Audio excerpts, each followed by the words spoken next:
I want to try something a little different to start us off today. I am going to tell you about my morning. Ready? Yes, I am listening. Go ahead. I woke up, I ate breakfast, I went to work, I came home, I slept. Ah, right. I really have to stop you there. Why? I mean, that is exactly what happened. Factually. It is factual, yes, but it is rather excruciating to listen to. You sound remarkably like a machine. It totally felt excruciating to say. It felt super heavy, like I was dragging a bag of rocks up a hill or something. That feeling you were describing, that specific heaviness, that is precisely what our deep dive is about today. Because what you just did was strip away the very thing that makes human communication, well, human. Right. I basically turned a story into a spreadsheet. Exactly. You removed the connective tissue. Hey. And that brings us directly to today's source material, which is a structural guide simply titled The Link. Yeah, and on the surface, if you just glance at this, it looks like an absolute beginner's English lesson. Simple sentences, basic vocabulary. But you sent this to me with a note that said, and I'm quoting you here, this isn't grammar, this is a manual on how to think. I completely stand by that assessment. I think we often mistake grammar for a set of arbitrary rules that, school teachers invented to torture us. Oh, absolutely. But if you dig deeper into this source, grammar is actually the architecture of logic. It is how we organize the chaos of reality into something another human brain can effectively process. Which is huge. It is. And the material uses a very specific, rather brilliant metaphor for this: islands versus bridges. Islands versus bridges. I love that visual. So in my terrible robotic intro just now, my first sentence, I woke up, that was an island. Precisely. I woke up is a perfect little sentence island. It sits there entirely alone in the ocean. Yeah. And then you have your next island, which was I ate breakfast. Just sitting right next to it. Yes, but between them is just water. It is just silence. For me as the listener, I have to mentally swim from one island to the next. I have to do all the cognitive heavy lifting. Right, to figure out if those things are actually related. Exactly. I have to guess. Are they a sequence? Oh. Is one the cause of the other? You aren't telling me. You were just throwing these islands at me. And that completely explains why it felt so exhausting for both of us. I was forcing you to build the map in your head because I refused to build it with my mouth. Which is the hallmark of the beginner mind. The source material identifies this specific phenomenon as the robot voice. It is incredibly common for learners. It is funny you mentioned the beginner mind because I feel like I hear this robot voice in real life all the time, not just from language learners. Right. Like corporate presentations, you know the ones. Slide 1, revenue is up. Slide 2, we hire 3 people. Slide 3, the coffee machine is broken. Yes. And I am sitting there thinking, do these things connect? Or are you just reading a list of random facts? That is the ultimate failure to build bridges. When we do not use these links, we sound like machines, because machines process data in complete isolation. But humans process data in narratives. Precisely. We need the narrative flow. So the mission of our deep dive today is to look at the 4 specific bridges this lesson introduces. They seem incredibly simple on the surface, because. Just 4 words. Just 4 words. But I want to argue that these 4 words are actually the 4 fundamental logic gates of human thought. Wow. Okay, that is a huge claim. The pillars of thought. I firmly believe so, and I think by the end of this session you will see exactly why. Our agenda is serious, but the goal is simple. We are going to connect short, choppy sentences into flowing, fluent ideas using these conjunctions. All right, challenge accepted. Let's dive into the meat of this. The first bridge, the source material calls it the plus sign.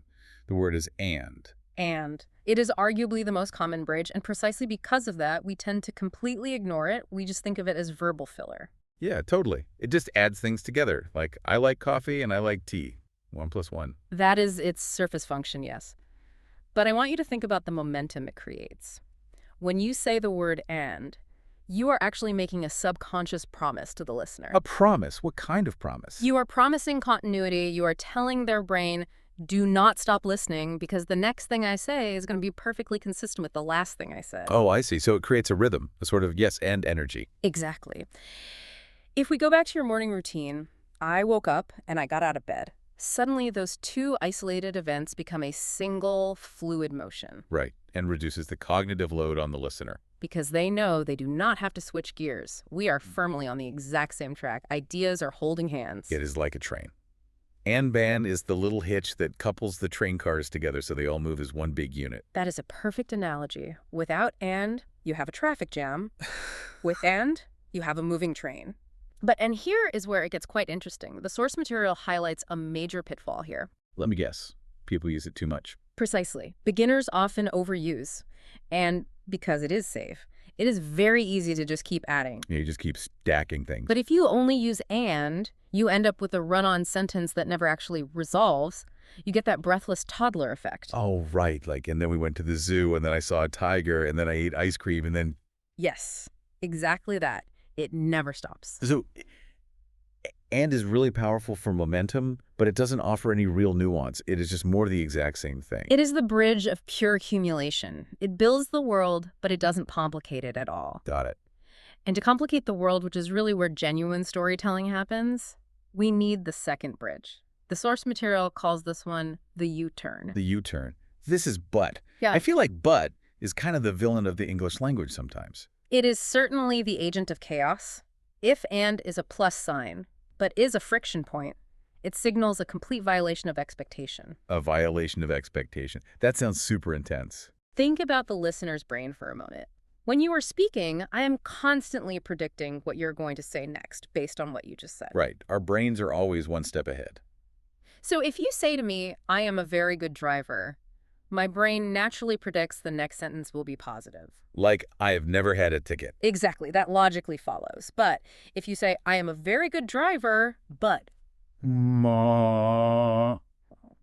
I crashed my car yesterday. Precisely. Yeah. That tiny word forces my brain to perform a violent U-turn. I was happily heading toward Good Driver City, and you suddenly yanked the steering wheel to Crash Town. Crash Town, that's great. The source material gives a really simple example for this. I like coffee, but I don't like tea. A very clear, simple contrast. But we really need to talk about the social trap mentioned in the text, because this totally resonated with me. I have lived this. Ah, yes, the inherent danger of the U-turn in social dynamics. The text literally calls it the eraser. A very apt and very warning-heavy name. It says that when you use but, you effectively delete everything you said right before it. Let us play that scenario out. Imagine for a moment I am your manager. Okay, I'm the employee. We are sitting in your annual performance review. I look you directly in the eye and I say, you are an incredibly talented employee. You bring so much vibrant energy to the team. You are highly creative. Okay, I am feeling amazing. I am definitely asking for a raise after this. Yay. Oof. And there it is. A complete stomach drop. But you are always late to meetings. Yeah. And now, looking back at that whole sentence, I don't believe the first part anymore at all. The talented and creative stuff. It just feels like a complete lie. It feels like manipulation. Exactly. It feels like the peanut butter you put around the pill to make a dog swallow it. That is the fundamental psychology of negation. The human brain has a built-in negativity bias. We are evolutionarily wired to pay far more attention to threats than to rewards. So the but is basically a giant red flashing threat light. Yes, it signals a direct threat to your status. So your brain immediately latches onto the clause after the but and entirely discards the clause before it. So if but is a U-turn, it is a U-turn that actively burns the bridge you just crossed. Very often, yes, which is exactly why the source material strictly warns students, and frankly, I would argue it warns all of us to be incredibly careful where we place that specific bridge. Yeah, if you want the compliment to actually land, you cannot immediately drive a truck through it with a but. So what is the alternative? If but is so dangerous in professional or relationship talks, what do we do? Do we just not use it? You can actually use and. I know it sounds slightly strange, but try it. Listen to this. You are a highly creative employee, and I need you to be on time for meetings. Oh, wow.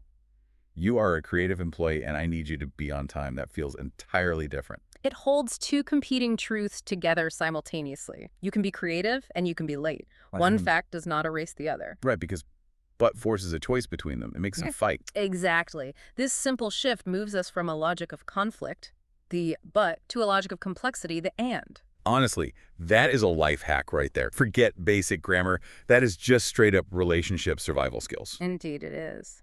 Now shall we move to the third bridge? Let's do it. Fine. So we've had the plus sign and the U-turn. Now the source material introduces the fork in the road. This is the bridge of or. Or. This one feels pretty straightforward to me. It is just about choice, like tea or coffee, cash or card. It is about choice, yes. But more specifically, it is about exclusion. Exclusion, how so? When I offer you tea or coffee, I am actively defining the strict boundaries of your reality in that moment. I am saying these are the two possibilities that exist. Nothing else exists. No, right. You aren't offering me water. I'm not offering you water. I am not offering you a whiskey. I am collapsing the infinite possibilities of the universe down to two singular paths. You must pick one and discard the other. That is a really powerful way to look at it. It is not just giving me an option, it is actively restricting the world. Exactly. And frankly, this can be quite stressful. There is a well-known concept in psychology called the paradox of choice. But in language, having some constraint is usually very helpful or forces a definitive decision. The main example in the text here is, you can pay with cash or a card. Notice the linguistic efficiency there. If we go back to our robot voice, the beginner would say, you can pay with cash. You can pay with a card. Back to two islands. Two islands. But when we bridge them with or, we usually delete the repetitive information. You can pay with cash or pay with a card. We drop that second pay with a. Because we already know what we're talking about. It just speeds things up. It does speed things up, yes. But more importantly, it structurally links the concepts as being of the exact same species. Cash and card are now officially siblings in the distinct category of payment methods. So or is really a categorization tool. Yes. Think of it this way. If adds things to the pile and kicks the pile over. And or sorts the pile into buckets. That's exactly right. I really love that visualization. And piles it up, but kicks it over, or sorts it out. Which logically leaves us with the fourth and final bridge. The one the source material explicitly calls the answer. Because. Because. I have to admit, this is absolutely my favorite bridge. Really? Why is it your favorite? Because, and you see, I just used it right there. It is the bridge of causality. It is the fundamental storytelling bridge. Oh, I see where you're going with this. E.M. Forster, the novelist, famously explained the core difference between a plot and a story. He said, the king died, and then the queen died. Now, that is a mere list of facts. That is the bridge of and. It's just a sequence of events. But if you say, the king died, and then the queen died because of grief. Oh, wow. Now it is a whole tragedy. Known as a story. Yeah. Because when it creates deep meaning, it fundamentally connects the action directly to the reason. It gives the why. Exactly. Because we are just watching random atoms bounce off each other in the void. I drank coffee. I was tired. Random atoms. There's two islands. But I drank coffee because I was tired. Now we have meaning. We have motivation. The text mentions a really, really interesting point about how we actually say this word in real life, though. And this is where my character's perspective, sort of warm, energetic American guide, steps in to give a native speaker tip. Yes, the warmth section of the lesson. It is quite a crucial phonetic point.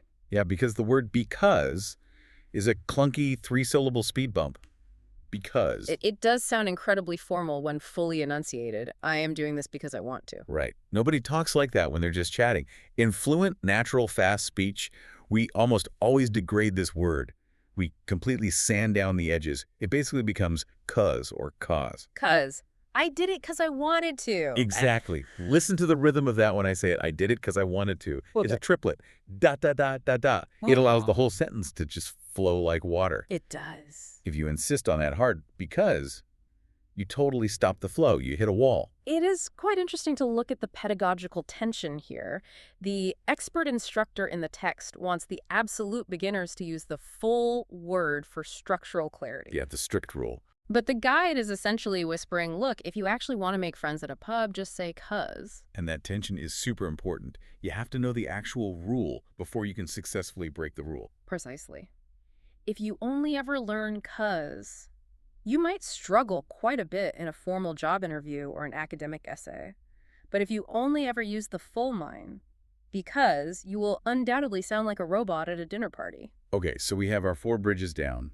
And but, or, because. We have the grammatical theory and we have the underlying psychology. But the source material is super adamant that just knowing this stuff isn't enough. You actually have to do it. You have to train it. Connection, not perfection. That is the repeated mantra of this particular lesson. And this leads us directly into the drill.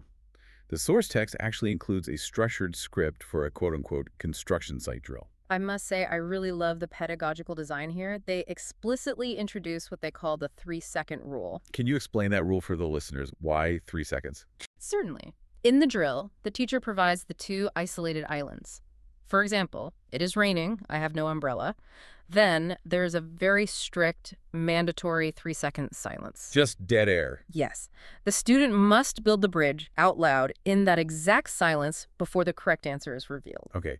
But again, why the intense time pressure? Why just 3 seconds? Because true fluency is not an intellectual activity, it is a physical reflex. Yeah, that's interesting. If I give you 10 full minutes to write the sentence down on paper, you will absolutely get it right. But you are using your analytical brain. You are doing linguistic math. Right, you're calculating the grammar rules. Exactly. But in a real spontaneous human conversation, you do not have 10 minutes. You have mere milliseconds before the conversational turn passes. The 3-second rule deliberately forces the brain to completely bypass that slow translation layer and go straight to vocal production. It pushes the language from short-term analytical memory straight into muscle memory. Precisely. So I think we should actually demonstrate this right now. I want you and the listener at home to see if we can really feel that pressure. Oh boy. I will play the role of the strict instructor. I will give you the 2 islands. You have to build the bridge. And for the listeners, we want you to say the answer out loud right along with us. I'm a little nervous, but let's totally do it. I'm ready. Excellent. Drill number 1. The target concept is the U-turn. Now remember the underlying logic here. We are going from positive to negative, or from expectation to a sudden surprise. Got it. The U-turn is but. Here are your 2 islands. The food was delicious. It was very expensive. Build the U-turn. The food was delicious, but it was very expensive. Very good. Did you physically feel the pivot in that sentence? I really did. Delicious is up, it's a positive. Expensive is down, a negative. The word but is the exact hinge where the whole sentence swings around. Exactly right. Let us try a slightly harder one. Drill number 2. The target concept is the reason. You need to intimately connect the action to its underlying cause. Okay, the reason is because. Here are your islands. He is wearing a suit. He has a job interview. Build the bridge. He is wearing a suit because he has a job interview. Excellent work. Yeah. Now let us perform a quick experiment. What if we suddenly wanted to swap the bridge and use and instead, how would that change the fundamental feeling of the sentence? Okay, let me try it. He is wearing a suit and he has a job interview. Do you hear the distinct difference? Oh, absolutely. And they just feel like 2 completely separate things that happen to be occurring on the same day. Like maybe he just wears suits all the time for fun. Exactly. There is no causal link. But when I use it because the suit is specifically for the interview, it firmly locks those 2 ideas together. Precisely. You have fundamentally changed the reality of the narrative just by swapping one tiny bridge. That is wild. Let us do one final drill. Drill number 3. The choice. The word is or. Okay, the fork in the road, I'm ready. Here are your islands. We can go to the cinema. We can stay home. Make the choice. We can go to the cinema or stay home. Ah, notice what you did there. You dropped the second we can. I totally did. We can go to the cinema or stay home. It just felt way more natural to cut the fluff out. That instinct is exactly what true fluency is. You are naturally optimizing the data stream. You are effectively removing the redundancy so the listener gets the core message much faster. It is honestly amazing how much heavy lifting is happening in these tiny little words. We use them thousands of times a day, but we literally never stop to think about the intense logic they are executing. And that, I would say, is the very definition of a proper deep dive, taking the seemingly mundane and realizing it is actually quite magical. Seriously. These 4 simple words, and, but, or, because they essentially form the operating system of our entire social reality. It keeps us moving forward, but helps us navigate conflict. Or forces us to make decisions. Yeah. Because it gives our actions meaning. A perfect summary. And if you truly master them, not just memorize them for a test, but genuinely feel them, the exact way a skilled musician feels a chord change, you stop sounding like a robot. You stop building isolated islands. You start building bridges. I love that takeaway so much. Don't live on an island. Indeed. Connect. Now, the source material actually ends with a bit of a teaser, which is really cool. We just talked about how because looks backward at the reason, right? Like, I drank coffee because I was tired. Yes, the causal arrow distinctly points to the past. But the text poses a question right at the end. What if we want to point the arrow to the future instead? What if we want to focus on the result of the action? So I was tired. So I drank coffee. So, the bridge of consequence. That apparently is the core topic of the very next lesson in this series, episode 39, the result. Well, it certainly seems we have another fascinating deep dive in our future. I definitely think we do. But for today, I am going to go get some actual coffee because all this talking made me super thirsty. And I will gladly join you. Thanks for listening, everyone. Go build some bridges today. Until next time, keep connecting.